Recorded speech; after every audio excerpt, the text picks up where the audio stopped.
Hoje a polarização ela é mais complicada. Por conta da forma como o Bolsonaro surgiu, e eu não tô dizendo que ele é um santo, que ele é, como as pessoas dizem, anti-establishment. Já, cara, meu inglês foi pro saco agora. Nada, foi Establishment. perfeito. Establishment, é isso mesmo. É, porque antes eu tinha dado a ratada, né? O establishment que você fala é a máquina? É Isso, a máquina é a em máquina. si? Não é a máquina, veja. Uma máquina, ela é um meio. Então, um computador é uma máquina. Só o computador não faz nada. Precisa de quem usa a máquina e de que forma usa a máquina. É, essa galera anti-establishment, ela veio por conta do Olavo de Carvalho, do professor Olavo, e ele chamava essa máquina de estamento burocrático. O que é o estamento burocrático? Essa engrenagem que faz a máquina funcionar, que se retroalimenta. Então, a forma como o PT utilizava a máquina, o PSDB também utiliza a máquina, porque ele já estava dentro da máquina do PT. Então, eles iam trocar as figuras, quem ia estar no comando, mas iam continuar da mesma forma. Eles só iam trocar de lugar. O Bolsonaro, não sei se querendo, não sei se por burrice, não sei qual o motivo, ele quebrou um pedaço dessa máquina.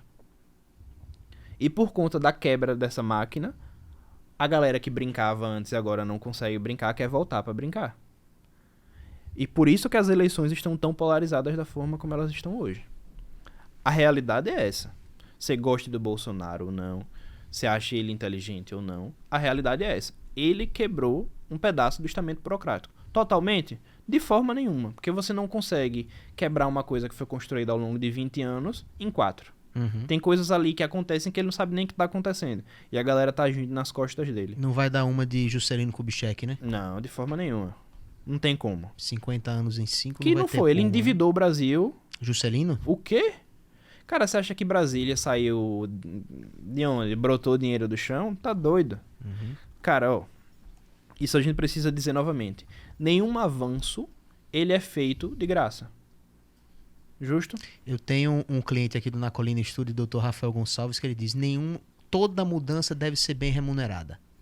Que se liga muito com isso aí, né? Qualquer Sim. mudança Tudo, vai cara, custa caro. cobrar um alto valor. Custa caro. Então, veja, todos os picos de desenvolvimento que ocorreram no Brasil, eles cobraram um preço muito grande depois. Então, o pico de desenvolvimento do Juscelino cobrou um preço muito grande depois.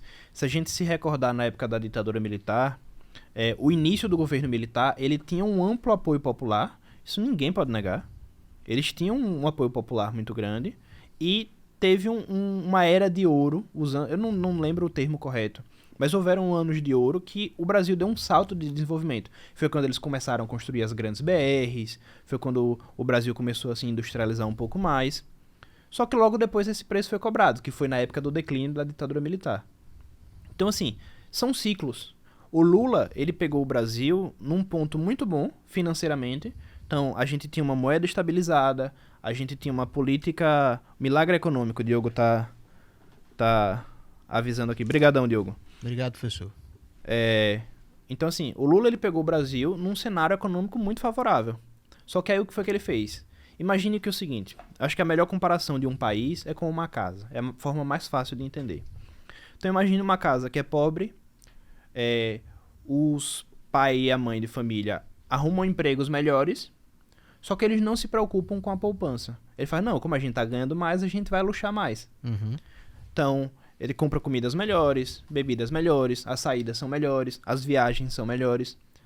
Só que depois eles perdem esse emprego, ou vão para um emprego que paga menos. Só que eles querem manter o padrão de vida anterior.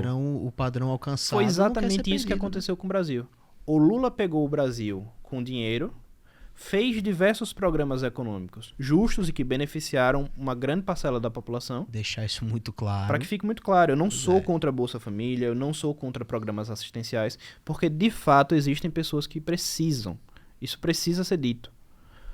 Só que chegou um momento que o Brasil não tinha dinheiro para continuar bancando aquilo. A nossa previdência foi quebrada, os programas assistenciais do governo custam bilhões e precisava se dar vazão, porque a gente não estava recebendo tanto quanto antes. Mas as despesas continuavam tanto ou iguais. Então, o que foi que aconteceu? Veio a crise na Dilma. A Dilma pegou um país que já não estava recebendo tanto dinheiro como anteriormente, mas que ela tinha que manter os programas sociais e ampliar. Porque se ela não ampliasse, ela não se elegia. Ela conseguiu fazer as manobras dela, eles compraram apoio. O Michel Temer é uma prova disso. E ela conseguiu se reeleger. Só que logo depois isso não se sustentou. Porque, veja, eles maquiaram tudo para a eleição. Para quem não se recorda, ela segurou gasolina, segurou conta de energia, segurou a bandeira da conta de energia. Para quem acha que a Dilma sofreu impeachment por não ter loteado cargos, ela loteou cargos. E eu posso até me comprometer no próximo Colina Política News trazer essas informações. Ela loteou, só que a situação à época estava tão ruim que mesmo ela loteando e dando espaço para o Centrão, eles olharam e falaram, não, a gente vai tomar o espaço dela aqui, vai derrubar ela do mesmo jeito e vai estar numa situação muito melhor lá na frente. A crença, né? Acreditaram que isso realmente fosse dar certo. Não, pro Centrão eles estavam. Entendeu? Quem acreditava nisso era o Centrão? Sim. Ah, perfeito. Não, e estiveram. Veja, eles...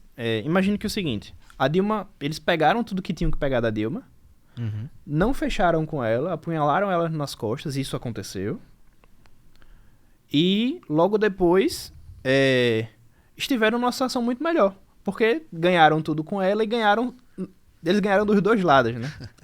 A realidade foi essa. Então, assim, o Brasil, o que falta e aí é do nosso regime presidencialista, da nossa cultura, é o imediatismo. E eu não culpo os políticos por conta disso. Porque, veja, se nos 4 anos eu não fizer toda essa entrega, eu não continuo, eu não consigo desenvolver o meu trabalho. É igual o técnico de futebol. Veja, um técnico de futebol é contratado por confiança hoje, por exemplo. Se ele perde os 4 primeiros jogos, ele tá na rua. Na hora. Um político, se ele entra nos 4 anos e ele não faz nada populista, ele tá na rua. Quem se segura, mesmo diante dessas situações complicadas, são os ditadores. Porque não sai. Então, tem esse detalhe que o Não cara sai. não precisa se preocupar com uma reeleição.